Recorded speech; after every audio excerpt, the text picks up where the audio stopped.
Sometimes I even have to say, like, I can't catch a new song because I'm like backlogged. I like have all these songs. Being in those moments socially where I would get the guitar and I would just let myself sing, like fully sing, and it felt so good.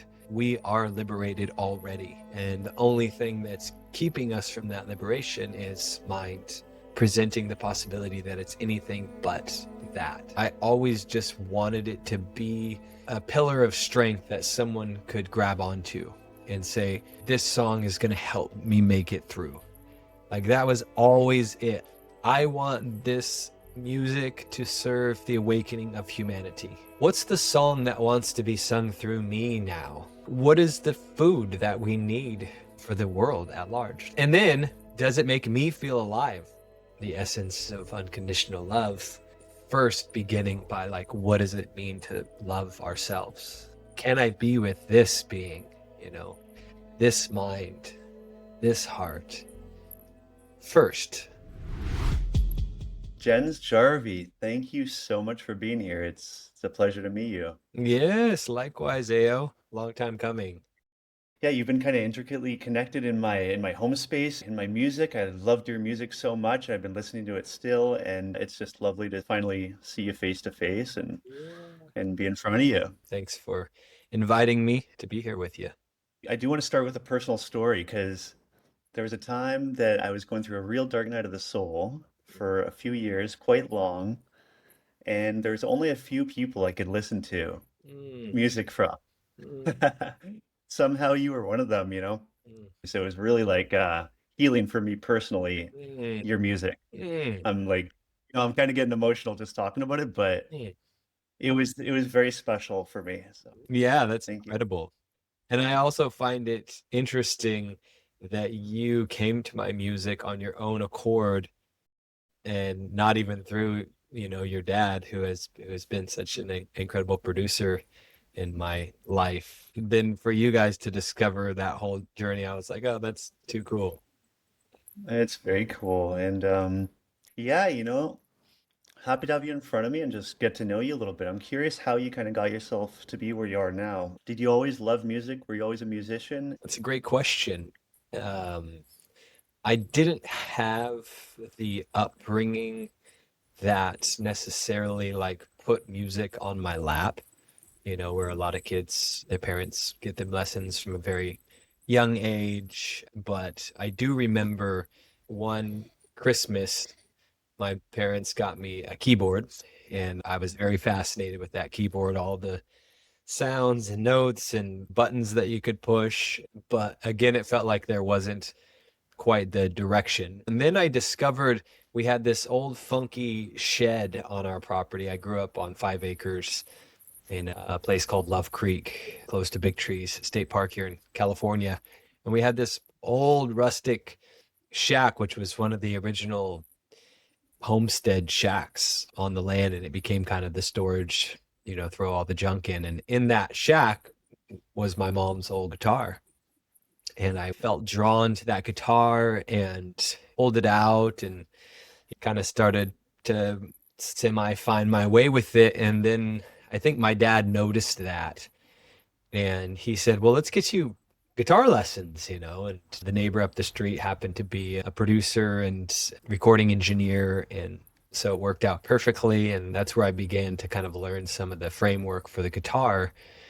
I remember early on in those days, like being in those moments socially where I would get the guitar and I would just let myself sing, like fully sing. And it felt so good to just have an avenue to release. So it really gave me an outlet as a teenager. I just kind of naturally wanted to learn more with it, learn songs.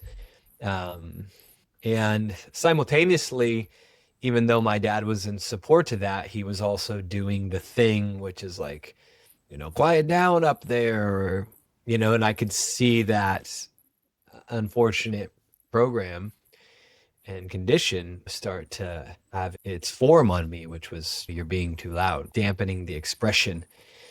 So I remember having to kind of like fight through that and just keep going and keep singing. And sure enough, when I was about, I think 15, 16, I started a punk rock band. And that was just the best. Like it continued that avenue of like, let's just give ourselves the full permission to like have at it. And I was the rhythm guitarist, not even the singer. And yeah, we just got together and played like punk rock, snowboard music and loved it. People invited us to play at the parties and got everyone in the mosh pit. And from that point on, I just got more and more curious. I moved to Arcata, California, started discovering West African drums, Babatunde Alatunde, and just falling in love with drums. I was like, oh, drums, like this is a whole nother level. Still playing the guitar, but it kind of started opening to world music. And I remember, I think when I was about 18, in Taos, New Mexico, I was traveling with mom. We did this nice road trip through the her kind of homelands where she grew up, Albuquerque, Santa Fe, and we went to this beautiful world ensemble in Taos, New Mexico, and I just remember feeling like this is the thing that I like want to do with my life. Like this is so inspiring to me, and I just remember that feeling like right here, just I'm so like fascinated by this. And she would also take me to concerts. She was also very much influenced by Brazil. She spent a lot of time in Brazil working in the Amazon, doing Save the Rainforest work, and also working with tribal governments to find feasible solutions for tourism that didn't destroy their cultures. She took me to a Milton Nascimento concert, and I just remember the same feeling of like, this is just great. I just felt so resonant to the music. Um, so I think that just kind of continued to lay the framework for my love and fascination, but then there was the other aspect of like, I was never really called to the academic side of it. So I was always dancing with like not being one of those players that really felt called to dig in on that academic side of music. It reminded me a lot of math, and it wasn't my thing. Like I was more like extrovert, let's do things, play sports, use my hands, talk, kind of have more creative outlets that didn't involve me sitting in a chair trying to bend my brain in ways that it just really didn't want to. So I always felt that kind of over here, like, oh, do I need to do that in order to be what I feel? And my dad was kind of more of that vein of, kind of pushing like, well, you'll never be a musician until you like, go study music, then you'll be a musician. So there was always that kind of pressure conditioning pushing on me a little bit. Come 20, I became a father, my daughter Olivia, and so life shifted in a pretty different direction of responsibility, but my craft and inspiration always stuck with me. At that point, I think I wrote my first song called To All My Relations at 21. And I remember sitting in the living room and I remember writing that first song, and you know, it was like that's what it was for me. It was like an opportunity for me to take the teachings that I had been learning, and at that point, I think around 16, I kind of started getting exposed to Native American traditions and sweat lodge. And like, that was the thing, aho, matakuyasin, to all my relations. And I wrote that first song, like of what that meant to me, to all my relations. And from that point on, the songwriting just continued. And then I did feel that call to like deepen in my craft. And that brought me to Naropa University in Boulder around 23. And I began working on what was going to be a degree called Music as a Mode of Transformation, the religious studies, the psychology, and then the music, and the way music had the ability to transport people to different altered states of consciousness. And I would say that was really like the anchor point of like, yes, this is the direction of me and music and my also passion for spirituality and wisdom tradition studies. And it kind of was all starting to mesh sweetly into the glove that would fit me well. And yeah, that time I really started digging into my songwriting, being in Boulder, lots of opportunities to see different songwriters, and that just kind of propelled my journey forward of always writing songs. And guitar and voice was pretty much, at that point I was also playing a lot of drums and percussion, but the guitar and voice is what's really carried me through. And to this day, where just my last dieta down in the Amazon rainforest, I think I wrote like 13 songs. And so just really making myself available for the songs. And sometimes I even have to say like I can't catch a new song because I'm like backlogged. I like have all these songs that I need to like go into the memorization process and really learn them in my body. But yeah, that was a quick jump forward from the 26 mark to now here I am at 46. But the last 20 years has been a lot of prolific songwriting. And I also, was able to, get into the recording process and did my very first album up in the mountains where I grew up with this great group of brothers, Rick and Kyle. And they were students of Berkeley. And so they got me into their studio. And I did my first album, which was called Mindfully One, Take the Power Back. And that album never really got out there much. I think I put it, you can still find it on Bandcamp, but it never got swept into the mix of Jens Jarvie and the Heart Wide Open. But I think you should check it out because I think you would really appreciate it. Like that was the very first album. And then from there, it went to Shedding the Skin, which was kind of my opening more into, mantra music and kirtan and opening that door. And then got the opportunity to work with Ben Leimbach as a producer. He helped me bring Path of Prayers and Be the Ones to life.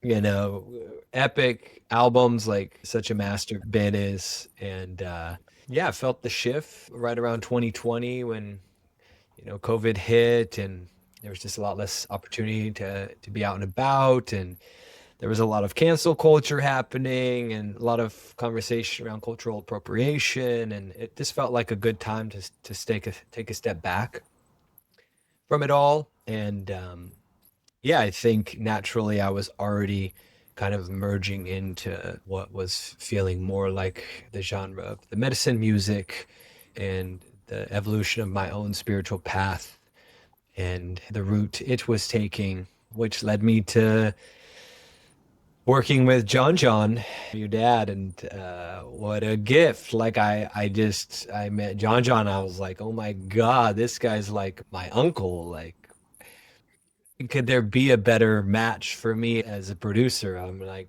no way. Like this guy's incredible. And just all the work he had done with so many amazing, artists, medicine music artists and spiritual oriented artists. And so I just felt so, big thanks to one of my previous partners, Ali Maya, who had worked with him and introduced us. And that opened the doorway for that. And to this day, I mean, it's just like, I just feel so blessed to work with John and the way he helps to bring my music to life in this incarnation is just really a gift. And so, yeah, that's kind of what got me here. Yeah, that's awesome. Shout out to John. Yeah, John. It's pretty funny, actually. I don't know if I even told you, but I was so appreciating your music, and then I almost never do this, but I reached out to my dad. I'm like, "Have you heard this guy? He's fantastic." After loving your music for a few years, and he responded, "Oh yeah, I'm working on his current album." Uh-huh. It was the first time you worked with him was that time, but I had already been appreciating you for some years, and then for some reason reached out to him because I felt you guys should know each other. Yeah, totally. Yeah. And yeah, when it comes to your music, you found your glove. It's so cool how you came so far from, I guess, just shouting out your expression in the rock and getting over some of that childhood, let's say, silencing traumas Yeah. and the journey that you've taken since that earlier stuff, probably 10 years ago. It was so good, Mm. so just perfect and real and like on point.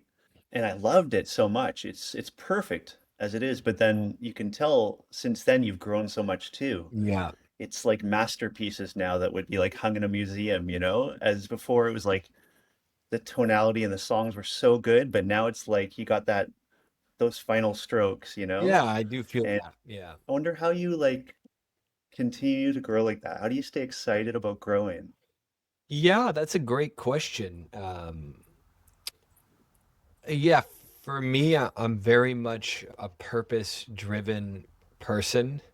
I think at the core heart of the prayer behind the music was I always just wanted it to be a pillar of strength that someone could grab onto and say, this song is going to help me make it through. Like that was always it. I want this music to serve the awakening of humanity. That's been my prayer since early, 16, 17, 18. I think 18 is when that prayer like really actualized that, oh, that's what we're doing here. We're awakening. This is the great awakening. And then the music becoming that prayer, like, I want this song to represent what the great awakening means in my heart, so that it can be felt by you. And I think the Mindfully One album that I speak of, I think there was a lot of immaturity in my own spiritual life at that point because I had pretty much created a fixation on the positive, Mm. and that's the way I knew spirituality up to that point. And I'm talking, from kind of 18 into 30, that, my way forward was optimism, positivity, no matter what, like just focus on that. And I didn't necessarily have anyone to say, and guess what? There's a big shadow that lives in you and in all of us. And like, how are we going to be with that shadow? Right. And so I can see where that particular framework of music, it was lacking a little bit of the acknowledgement of the shadow.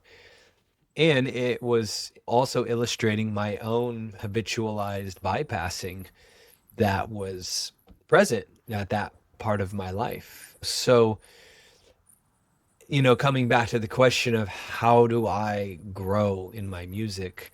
Well, I'm continuously looking for how do I bring expression to the song that feels most relevant and true to my heart, but also true to the world or the experience of life that's happening around me.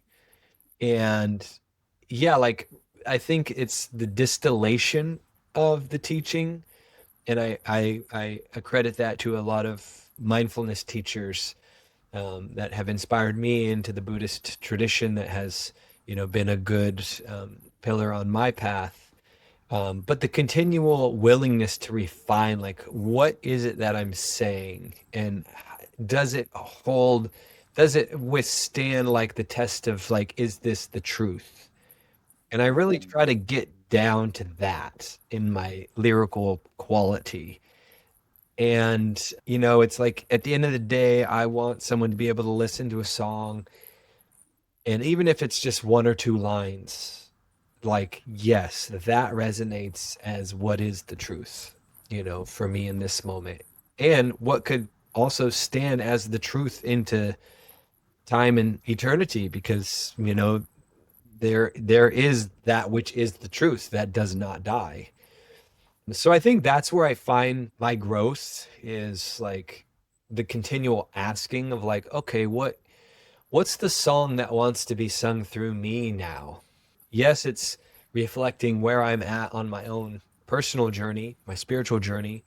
Yes, it's reflecting where I'm at in my devotion because I'm also a very devotional being. So usually whatever I'm devoting my energy to, it's going to be represented in my song uh, quite often. Um, and then, like, what is the food that we need for the world at large? Like, what is the food that we need right now? And yeah, through that, and then I have to put it through the own my test, which is, does it make me feel alive? Because if I don't feel Mm, alive when I sing that song, then yeah, it's probably not going to make it that far, you know. And that's what feels alive is going to change for any one person. But I think, for those of us who are spiritual seekers or have been seekers of the truth, it does come down to like, having music that represents that is what's always going to help us feel more connected to our path and to find strength to keep walking that path because we all know how difficult it can be sometimes, when we slip and fall and three steps back, one step forward, the ongoing pattern of life and struggle and grief and challenge and all of it that goes into the mix to make it, you know, uh, I don't want to say make it real because on the other side, to recognize the illusion, but also that yes, we do suffer. mm. And it's real. We're really here too. And it's We're real, here. and we're here, we're suffering, we're having the experience. And thank goodness if we can pause for a moment and say, yeah, I'm suffering right now. I'm in awareness of my own suffering. Yeah. So how do you find yourself able to consolidate, like you said, that light side of things and then that other side of the yin yang too, and kind of I'm curious your wisdom on that from your experience. How do you live best, accepting both and moving on that, through life?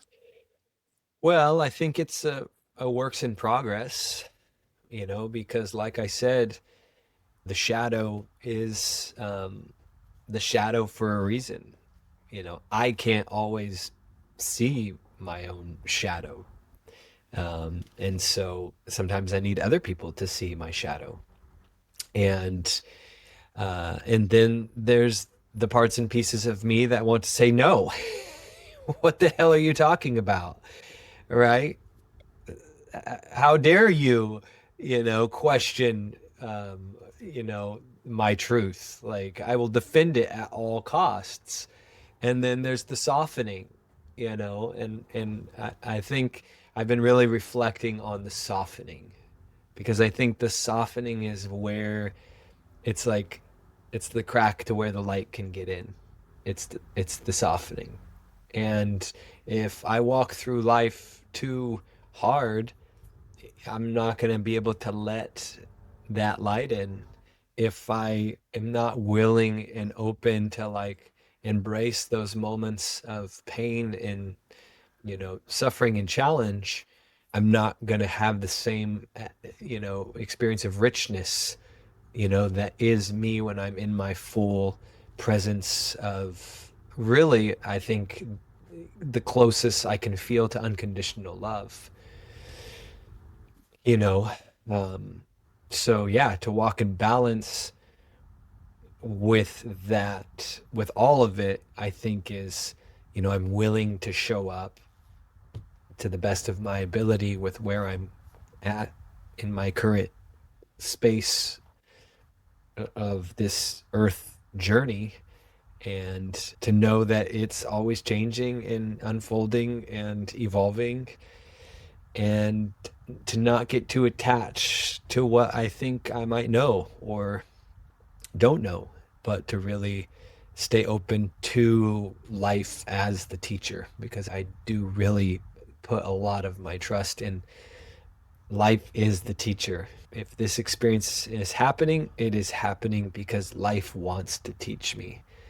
And then it can transform into a very much an experience of gratitude. Like, wow, how lucky am I? How lucky are you that life wants to teach us so well? Which circles back to what I always come, around full circle to, which is we are here in the soul evolutionary journey, living the perfect contract that we all signed up for in all of it, that it beholds. And so thank you. Thank you for the challenging moments and thank you for the joyful moments. Yes. It's such a beautiful moment when people can finally look back at the hardship and be grateful for it, for what it's taught and all the blessings that come from it. Yeah. You can be so resistant, so resentful, so angry about experiences for so long, and then at a certain point, maybe you find tools you need to forgive or whatever Yeah. finds that piece of the puzzle where you get over it. And then maybe there's a period of transformation, and then you can finally look back and say, wow, it's all how it needed to go. It's all, it's hard and great and awful and perfect in its own way. And I can see so much good Yeah. to come from that. And it's such a beautiful Yeah. place to get to. Yeah. Mhm. And how often do I try to control the outcome, Mhm. as a way to stay safe in the journey of, the unfolding of the transformation, and I think that that's a really important one too, is like, where am I pushing too hard, or where are my guards, set with too much tension, to where if I just step back a little bit, maybe I can be more open and receptive to what wants to come through. Mhm. Yeah.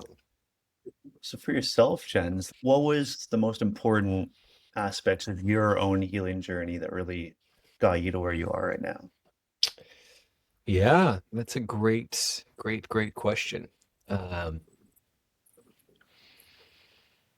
I think one of my strengths is my will to stick with it. I have a very strong endurance. And I think that that is one of my great strengths. Like, I am willing to stick with it and endure and get to the other side, at all costs.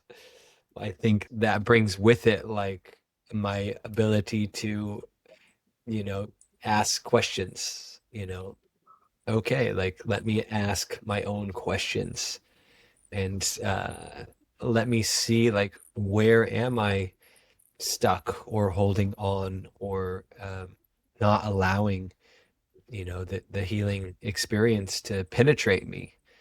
And you know I think we can all relate that that's an ongoing journey. It kind of brings me to the thought of, if I were to write a book, I would call it something along the lines of the long, slow path. Because I don't think uh, it necessarily happens quickly.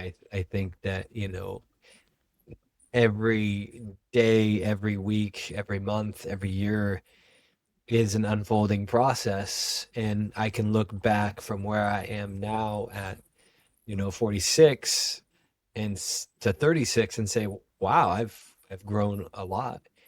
And I can also see that part of me that is still there, you know. But I think the thing I've come to realize is that what's changed the most is my ability to relate to that aspect of my own healing. I would like to say that I've learned to relate more from the mature adult man that has the capacity to hold these parts, of myself that in the past were unable to meet the experiences of life in the very best way. I feel called to just offer celebration to myself, to have a moment to celebrate that. It's like, let's not forget to celebrate that within all of us, you know, as those moments where we can say, wow, I can see that. Thank you. Totally. We're all so hard on ourselves. It's like you need to take that moment to like pat yourself on the back and like celebrate, like you're saying, like legitimately be like, oh, that was actually a great Yeah. job done. Oh, Great week. Let's go and like purposely have a celebration for this. We can really kind of go from one to the next and not take yeah, those moments of reflection and really see the best out of it. exactly. Yeah. Yeah. And I think I have been one of those people that's been so driven that it's like I've forgotten to celebrate my accomplishments, you know? I've forgotten to take the time to just feel a lot of joy and gratitude for like what it takes to even complete one song, from start to finish, let alone, you know, 20 or 30 songs. And it's like, yes, thank you. Wow, I'm gonna take more time to celebrate that. You're also doing retreats as well. Yeah, my retreats are opportunities to come together in, a lot of these similar themes that we've discussed, and to look at ourselves, to be with ourselves, to ask the right questions. I would say returning to the earth-based traditions. Yeah, how the earth is our teacher, how the wind is our teacher, how the water is our teacher, and the relationship to the unseen worlds.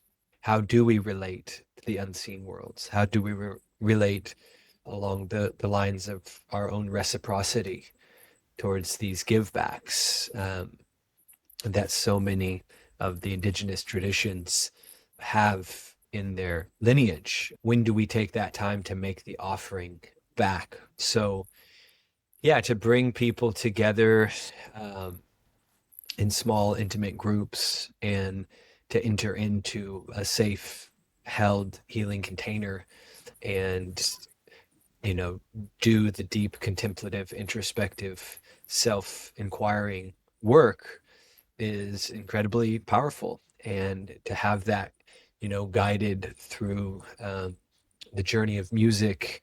And I've come to find in my own relationship to music, and specifically, I would say, like, shamanic music.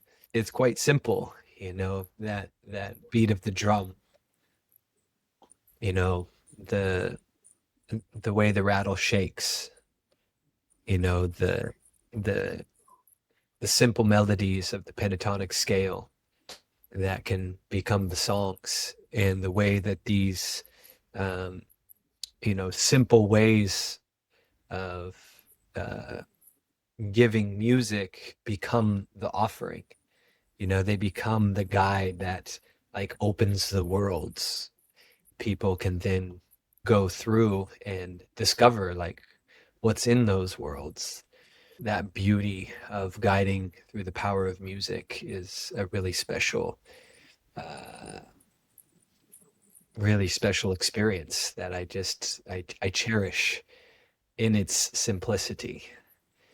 To bring a song that has lyrics that in the same way like take you on this journey of like the remembering. That's often a theme in my work, is the remembering. We already know, you know and maybe we've just forgotten.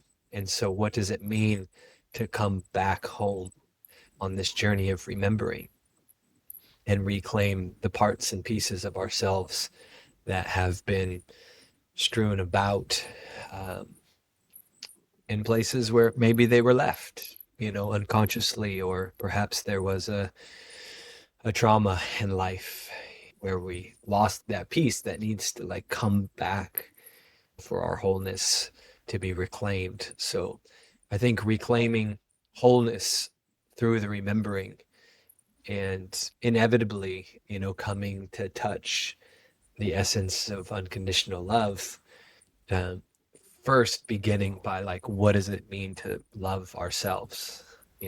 Like oftentimes I'll have us just like hug ourselves. Like, what is it? what does it feel like first to just like fully embrace, you know, this beautiful being that's before us all the time?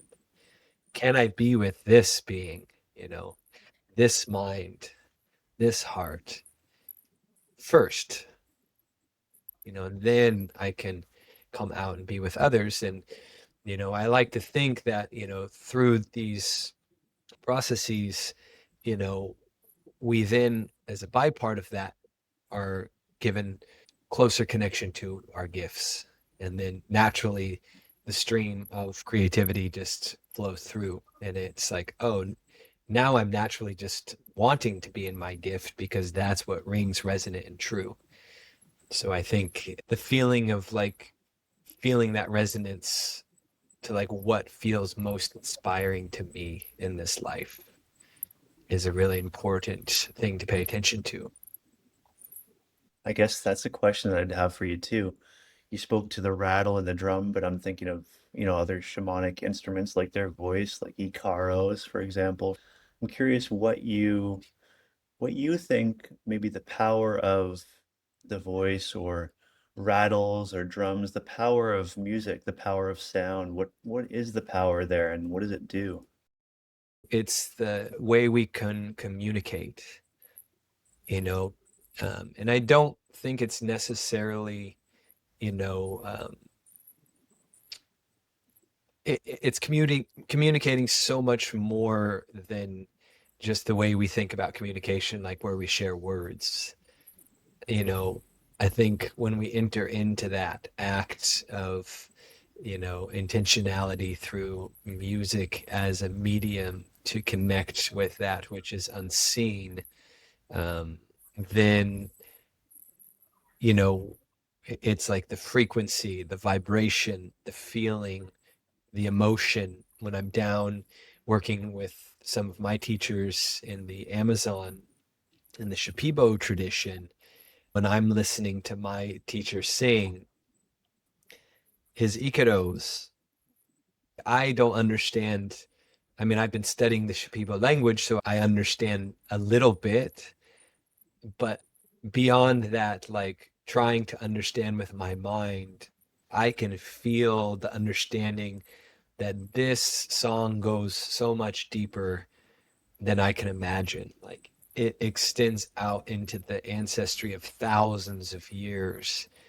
It communicates with the plants and the trees and the insects, and like this experience of, you know uh totality, that's present in every moment. And within that, it very specifically addresses like what is happening and the story that's being created in that moment. So it's like the macro, it's connecting to this deep ancestral field, and then on the micro, it's like honing in on the very like intricate uh communication of, specifically how that technology of the Shipibo chanting is like, you know pulling out something that doesn't serve a person, putting back in that which does serve them, cleaning their mind, cleaning the fragmentations of the mind, cleaning the blood, um, you know, healing the bones, like all this precise uh, language that's in real time, working, and in that moment when I'm there experiencing all of it, I'm like, wow, this is absolute awe. Like, I feel so humbly just touched by the awe of it all. It's, really, it just brings me like to this place of my own center to feel the gratitude and the privilege to even get to experience it. And yet also how I've experienced it, for, who knows how many lifetimes, that I am that, on the deeper level, that, oh, I am that, remembered through me, thus I am here in this experience of, the remembering in real time, which for me, that's like a really cool perspective. Yeah, it's incredible. Yeah, those Shipibo shaman Zikaros are pretty magical. And that opens up the doorways of like, how do we sing to the plants, here in our homelands? How do I sing, to the spirit of the rose, or, to the spirit of the sage, the white sage, or to the cedar tree, or to the bay tree? And I think it's in that remembering, it's like, oh, of course, like this is the way it's been done for a really long time. We can have these communications, we can have these exchanges, um, and like how do you have it, and how do I have it? They might be very different.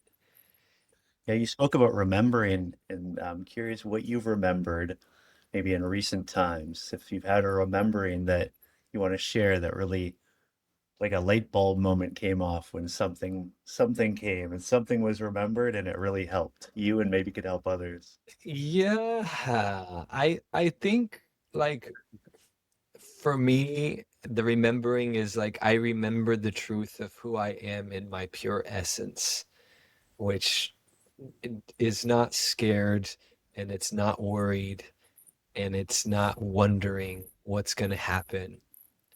It's grounded in the knowing that in this moment, I'm connected to such a powerful force of love. And in this connection to the powerful force of love that is my all embodied self, is there really anything more? And yes, there is so much more, right? So, you know, wow.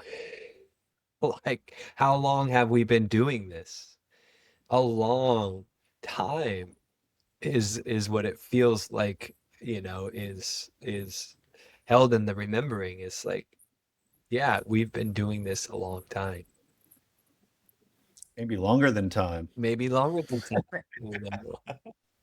It's yeah, and I think that is, oftentimes in the spiritual path discussion, we talk about liberation. What is this liberation that all the masters speak of? And for me, the way I'm able to distill and experience that is like, well, liberation is here, in this moment. Like we are liberated already, every single one of us. And the only thing that's keeping us from that liberation is mind, presenting the possibility that it's anything but that, So, well, it makes total sense that all of the practices have to work with the mind, so that we can understand that mind is mind, and that beyond mind is the truth of self, and the great remembering, and that is the liberation in whatever form it comes through life's experience. We can walk in that presence of liberation, and as you and I know, it's easier said in words than experienced in life. But it's like, wow,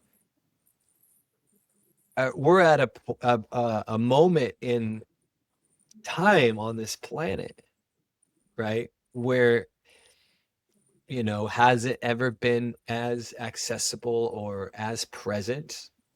Maybe. We don't know. There's been probably lots of different experiences, but what a gift. What a gift that we're here, and that this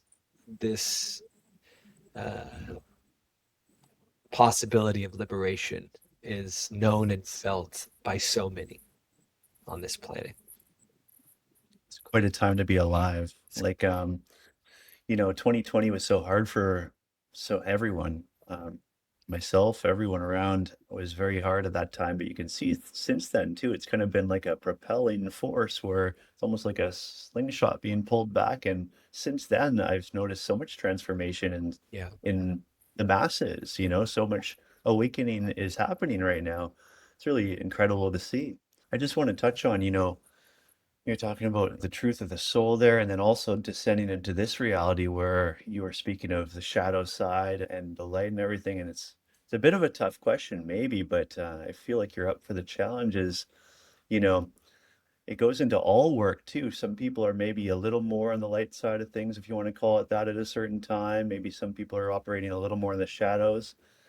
And I've seen that through these ceremonies too, where some work is done really well, some is maybe not so well performed. What does that look like in that ceremonial world? Like, let's say, the shadow side of things where it's kind of not being done ethically and in a good way. I feel like people should know about that side a little bit more too. Can you speak on that a little bit? Yeah, yeah. I think that that's why it comes down to, especially when you're speaking specifically to work with, plant medicines such as ayahuasca. I think it's really important to have your roots in the indigenous understanding of the medicines, the origins of where these medicines um, come from and how they've been used. I think it's easy to gravitate more towards what feels good, you know, for me, and how do I create from that place. I think that the importance of having the roots in the understanding and the time that's spent in the traditional initiations that really test the ego are super important. My current teacher, Washamutsa, and his wife, Macarena, um, he's such a beautiful example of someone who holds that world so well from a place that is beyond ego. He's not there for his personal gain. He's there to practice the tradition that was passed down to him from his grandmother. That's what I feel from him, is that he is practicing the tradition as his grandmother gave it to him. I think that that's a really important question whenever anyone comes to ceremony of any kind, is what is the foundation that's holding, the ceremony, you know? And for me, it's all about practice. It's I'm coming to show up for this practice, right? Like my meditation practice, when I come to sit on the cushion, I don't know exactly what's going to happen. I don't know what kind of thoughts I'm going to have, what feelings, what emotions are going to arise, but I know that I have a practice that I can land on. I come back to my breath. I remember thoughts are just thoughts passing through the sky. I become centered, present with my body. And here I am again. And so I think that the foundation of practice is essential. It's like, what is the practice that's holding this prayer? And in that practice, what is the wisdom that's holding that prayer? What is the intention that's holding that prayer? And within all of that, is there a sense of humility, honesty, integrity, and love that's backing it all? And if that's not there, then I think that there's just room for questions, and I think it's important to ask those questions when they're needed. And from the perspective of somebody that's coming to look for the help, right? They're usually in not a very good place, Mm. and the person that they're seeking help from is so experienced in that world. How can they discern from that place, you know, um, if it's going to be helpful or not? Yeah, I think it really comes back to resonance.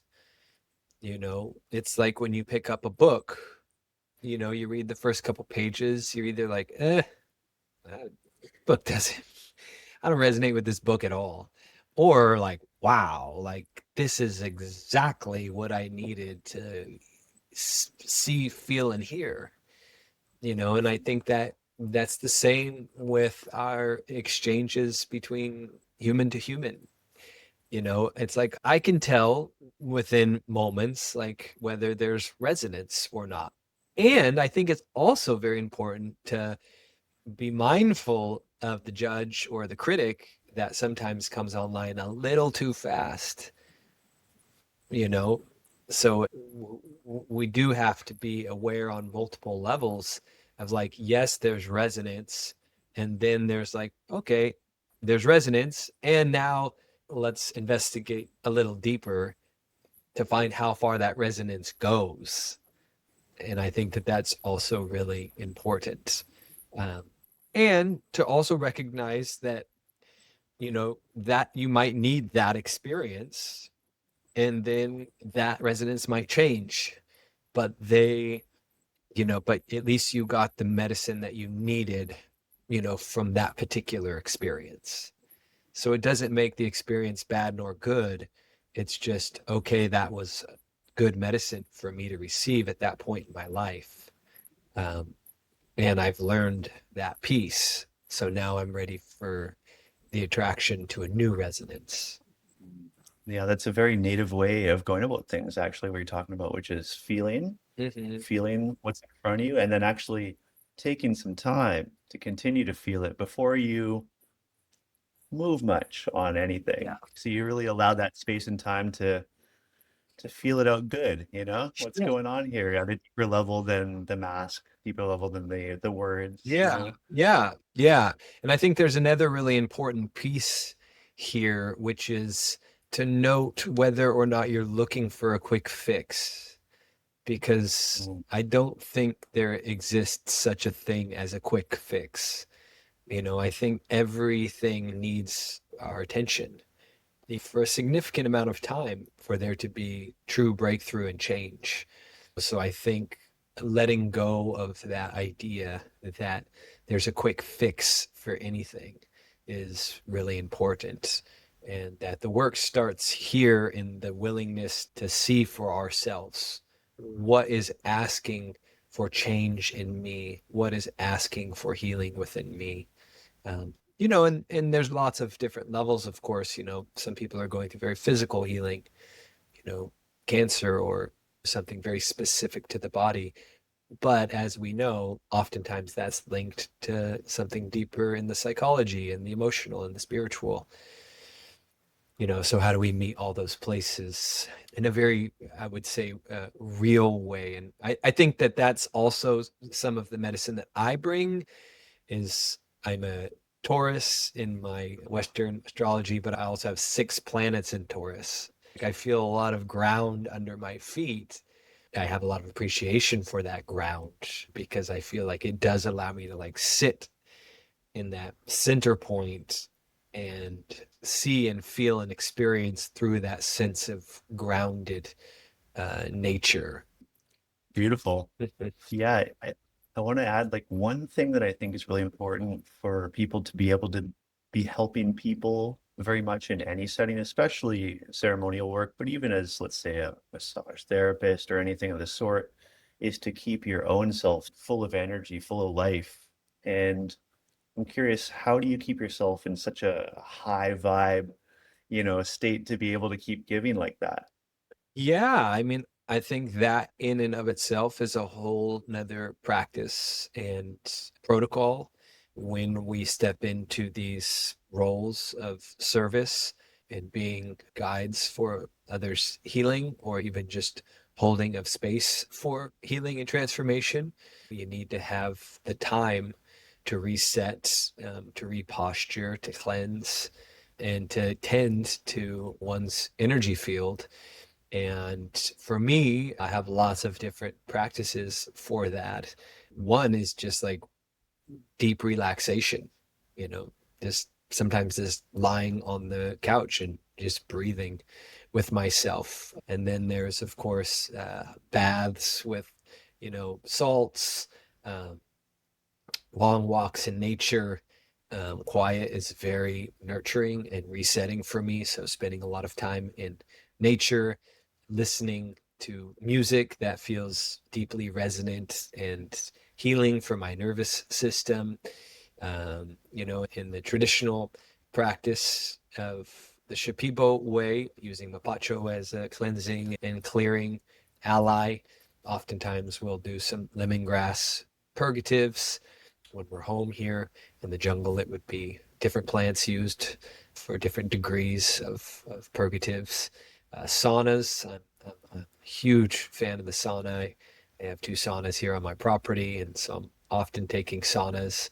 And prayer. I would almost say prayer is like at the centerpiece of kind of cleaning the spiritual house, like, aligning to what needs to be present, and whatever doesn't, that needs to return to its source of origins. And then offerings. I think the offerings is really important. How do we give back? For my land, here we like to think of it as a crystalline grid, that is a living presence of its own. And on this land, this particular crystalline grid, is the presence of wise guardian original spirits of this land that have kept and cared for this land for many, many, many, many years. And so, how do we acknowledge the energy and presence of those spirits and feed those spirits in a good way to be in the allyship with the plants and the trees and the waters and the living soils? And for me, that's a really important part of the practice. Yeah. Beautiful. Thank you. Yeah, I think it comes back to basics for so many people like that. So it's good to kind of see what keeps people, healthy and happy simply too. And I Absolutely. think that's what a lot of people need is just those simple practices to keep their own being good, and then from that place, once you're good, you can start to grow some flowers. And that's not to say that stuff won't come up, like Or I had over this past 3 months, like I did a cleanse, and then I came down with gout after the cleanse, and I've never had gout before, and it was in my left joint of my big toe, and it went on for 6 weeks. And I think that even that within itself was a big teacher of, like, it was asking me to slow down, and be with myself a little bit more. um so there's moments when it's like, yeah, I'm not totally physically well, and yet how do I care for my mind around those moments so that I can still show up even when I'm not totally 100% physically well? And I think that that's a really potent inquiry, in the path of service, because oftentimes we do get so identified with the body. And, if we get overly identified with the body, then it can, affect how we show up in the world, you know, versus like, yeah, here's my hand, it's broken, but that doesn't mean I'm broken.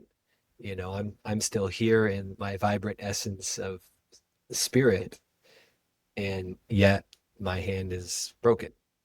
I think that's a nice, it's good to incorporate that understanding in all that we do as human beings living in this spiritual experience of life.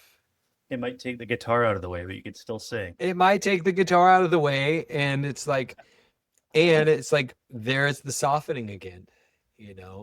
I'm feeling really Totally. humbled because I can't play my guitar, but that doesn't mean I can't be in service through my song. So what are the other ways I can show up? That's when the strength of the optimist says, yes, it's hard times right now, and we're going to keep pushing through with a lot of love and spirit, and excitement, you know. And I think that really is what allows cultures to make it through really challenging times, is that thread of hope and belief that it's hard and we're going to make it through.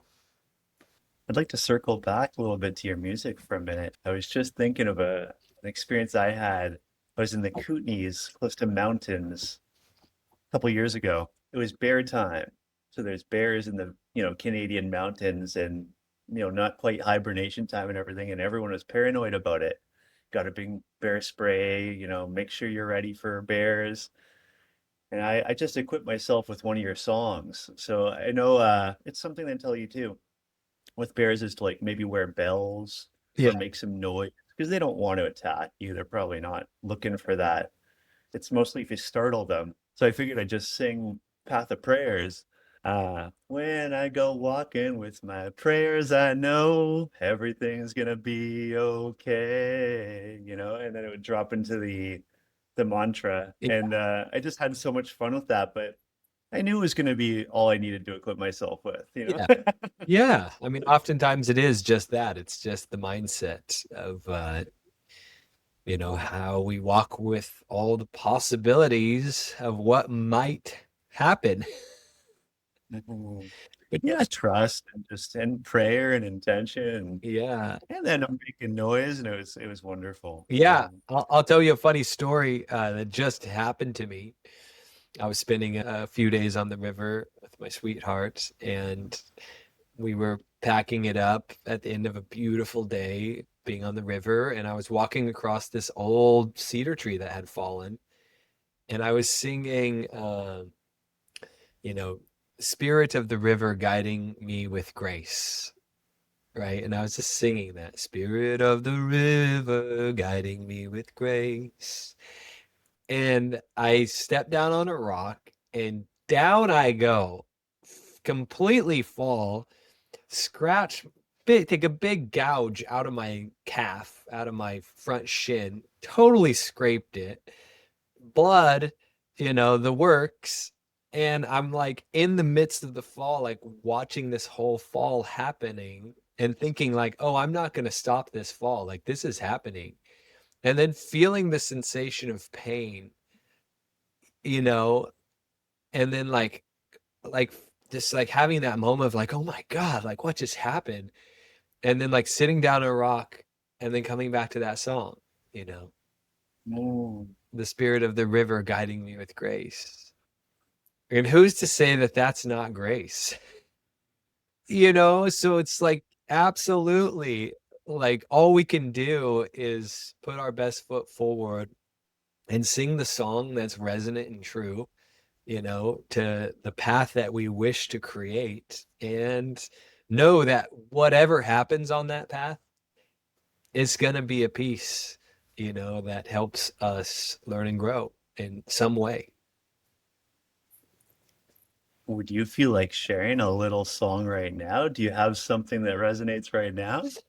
Let's see. I don't have any, my guitar nearby. I have it downstairs, but I could sing the water song since we're on the topic of Totally. the Totally. yeah. Let's see if we can get the water song happening.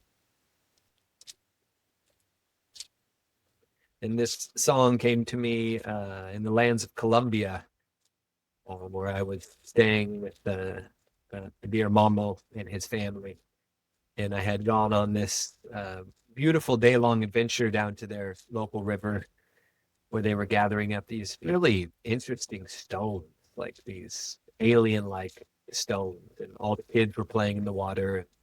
Everyone kind of had a soft purpose, and also like it was evidently time to relax and enjoy the water as well.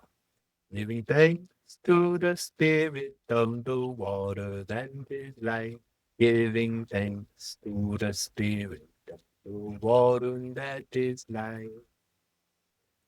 Giving thanks to the spirit of the water that is life. Giving thanks to the spirit of the water that is life. Giving light, flowing water, giving light, giving light, flowing water, give us light. All along the way from the mountains, the sea, give us light, flowing water, give us light. All along the way from the mountains to the sea, give us light, flowing waters, give us light, give us light, give us light, flowing waters, give us light. Yeah, beautiful water song. It's got a few more verses, but that's the general essence. Thank you so much. Yeah, I was just seeing waterfalls and rivers coming Yeah. through. Yeah, beautiful. Yeah, Thank and you. it's like we don't in this particular common Western life, we weren't necessarily taught, maybe we were if we were so lucky, but we weren't necessarily taught, that we could sing to the water and that the water could actually receive that song.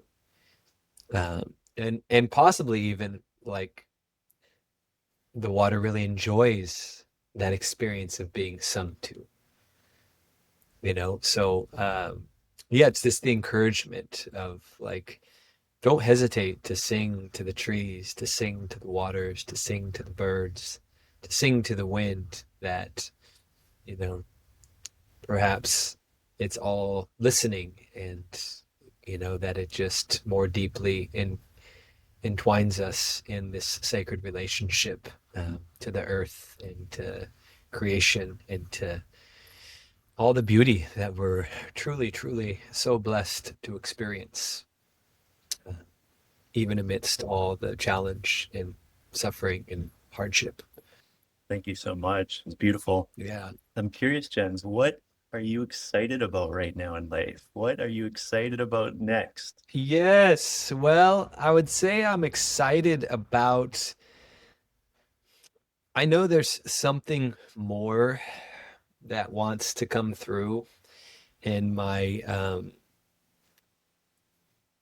life as an instrument. And yeah, I'm excited to share my music more on a bigger scale.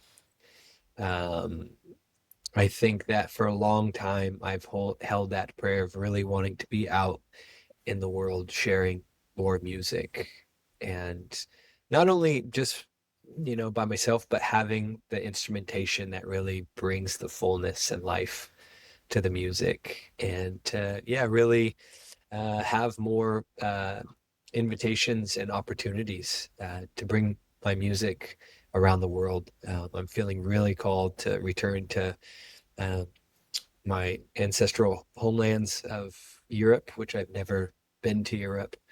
And yeah, I would really love to go to Europe and to bring my music and to share my music, and also locally here in the United States. And yeah, that feels like something that's really alive in me, and want to open up more pathways for that to happen.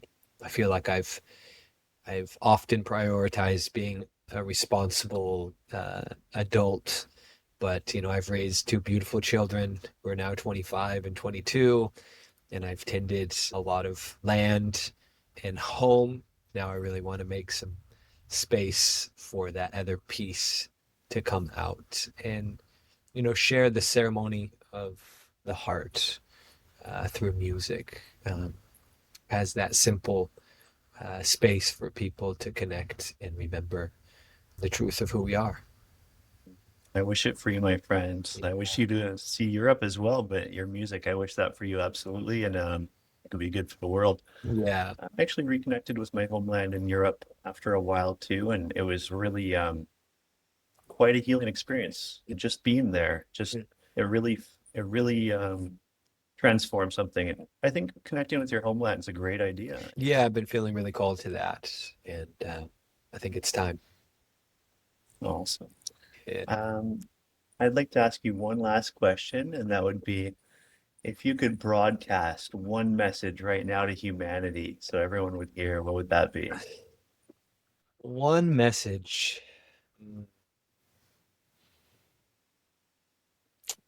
First thought, best thought is, and I learned first thought, best thought through a teacher, Chogyam Trungpa Rinpoche. First thought, best thought. And the first thing I heard was remember love. Yeah. And not in the generic sense, but, truly like remember love. Yeah. Thank you, my friend. Yeah. Thank you, Ao. Such a pleasure to be here with you. And yeah, I really appreciate the time and the conversation. And it's been really fun. And of course, if people want to explore my music, I have a lot of music up on Spotify and all other platforms. Um, Jens Jarvie and the Heart Wide Open. And yeah. And I'll put some links for your music and for Yeah, ceremony yeah, as thing far too. as just connecting about retreats, you can email me directly. Beautiful. Yeah.